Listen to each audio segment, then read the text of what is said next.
পূজা বাস্তবায়ন করার জন্য এবং পূজার সামগ্রিক নিরাপত্তা আয়োজন করার জন্য আমাদের যা যা করা দরকার সবকিছু করতে হবে। এবং বিগত সময়ে এই পূজা মণ্ডপ ভাঙ্গা, প্রতিমা ভাঙ্গার সাথে যারা জড়িত ছিল তাদেরকে যেন আইডেন্টিফাই করা হয় এবং তাদেরকে যেন দৃষ্টান্তমূলক বিচারের আওতায় নিয়ে আসা হয়।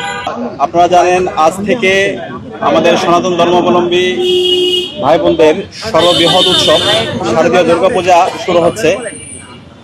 আমরা গতকালকে ঢাকা বিশ্ববিদ্যালয়ের জগন্নাথ হলে গিয়েছিলাম এবং পূজা বাস্তবায়ন কমিটির সাথে বসেছি। এর আগেও ক্যাম্পাসের পূজা বাস্তবায়ন করার জন্য আশেপাশে যে মন্দিরগুলো আছে পূজা বাস্তবায়ন কমিটির সাথে আমরা বসেছি এবং তাদের কনসার্নগুলো, তাদের পরামর্শগুলো আমরা শুনেছি। আমাদের জায়গা থেকে আমরা বিশ্ববিদ্যালয় প্রশাসনকে বলেছি পূজা বাস্তবায়ন করার জন্য এবং পূজার সামগ্রিক নিরাপত্তা আয়োজন করার জন্য আমাদের যা যা করা দরকার সবকিছু করতে হবে। সে জায়গায় ডাকসুর জায়গা থেকে আমরা বিশ্ববিদ্যালয় প্রশাসনের সাথে দফায় দফায় বসেছি এবং আজকে আমরা স্বরাষ্ট্র উপদেষ্টার সাথে আমরা বসেছি। আমরা আমাদের কাছে যে পরামর্শগুলো স্টেক হোল্ডাররা দিয়েছে আমরা সেই পরামর্শগুলো আমরা পৌঁছে দিয়েছি। আপনারা জানেন, আমাদের বাংলাদেশ, আমাদের এই ভূখণ্ড সাম্প্রদায়িক সম্প্রীতির অনন্য নজির আমরা স্থাপন করেছি। আমাদের সাম্প্রদায়িক সম্প্রীতির 1000 বছরের ইতিহাস আছে। ওয়ালটন এখন দেশের সীমানা পেরিয়ে পৌঁছে গিয়েছে 50টিরও বেশি দেশে। ওয়ালটন, ঘরে ঘরে, বিশ্বজুড়ে। এই সাম্প্রদায়িক সম্প্রীতি সারা বিশ্বের বুকে আমরা নজির স্থাপন করেছি। তো বিগত সময়ে এই সাম্প্রদায়িক সম্প্রীতিকে বিনষ্ট করার জন্য এখানে বিভিন্ন পক্ষ চেষ্টা করেছে, কিন্তু জুলাই বিপ্লবের মাধ্যমে সেই ষড়যন্ত্রকারী, চক্রান্তকারীরা আজকে এই দেশ থেকে পালিয়েছে। আজকে এই দেশের সকল ধর্মের, সকল মতের মানুষরা আজাদি পেয়েছে, তারা মত প্রকাশের স্বাধীনতা পেয়েছে এবং প্রত্যেকে তাদের ধর্মের যে চর্চাগুলো আছে সেগুলো স্বাধীনভাবে করতে পারছে।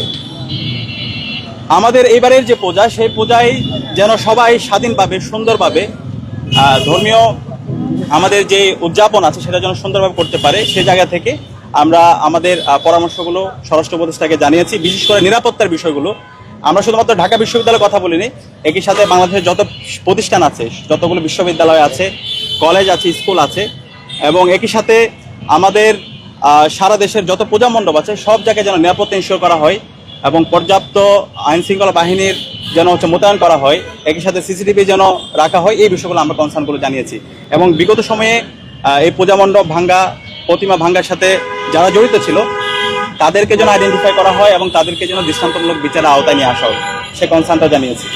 এবং স্বরাষ্ট্র উপদেষ্টা আমাদেরকে জানিয়েছেন, ওনারা ইতিমধ্যে কয়েক দফা বসেছেন, আজকে ওনাদের মিটিং আছে। ওনাদের জায়গা থেকে সর্বোচ্চ আন্তরিকতার সাথে সামগ্রিক নিরাপত্তা আরও কীভাবে শক্তিশালী করা যায় সেটা নিয়ে ওনারা ওনাদের জায়গাতে সর্বোচ্চ আন্তরিকতার সাথে কাজ করবে।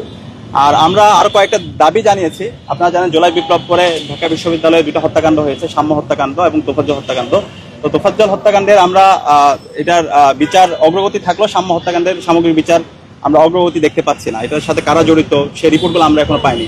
আমরা বলেছি সাম্য হত্যাকাণ্ডের সাথে যারা জড়িত ছিল এটা তদন্ত রিপোর্ট দ্রুত দিতে হবে এবং এই হত্যাকাণ্ডের সাথে যারা জড়িত আছে তাদের সবাইকে দৃষ্টান্তমূলক বিচারের আওতায় নিয়ে আসতে হবে। এবং একই সাথে আমরা সারা দেশের সবাইকে, মুক্তিকামী ছাত্র জনতাকে আহ্বান করব, আমাদের এই বাংলাদেশ যে সাম্প্রদায়িক সম্প্রীতির যে অনন্য নজির আমরা বিগত সময় স্থাপন করেছি, এই জুলাই বিপ্লব পরে শিক্ষার্থীদেরকে সজাগ থাকতে হবে। আমরা সারা দেশের প্রতিটি পূজা মণ্ডপ এবং আমাদের যে উৎসব, সে উৎসব যেন নির্বিঘ্নে যেন বাস্তবায়ন হয়, সেই কারণে আমাদেরকে সজাগ থাকতে হবে এবং সর্বোচ্চ আমাদের সার্বিকভাবে সহযোগিতা করতে হবে। এবং আমরা সবাই মিলে আমাদের এই বাংলাদেশকে সবার বাংলাদেশ হিসেবে আমরা বিনির্মাণ করব এবং আমরা আমাদের এই বাংলাদেশকে সাম্প্রদায়িক সম্প্রীতি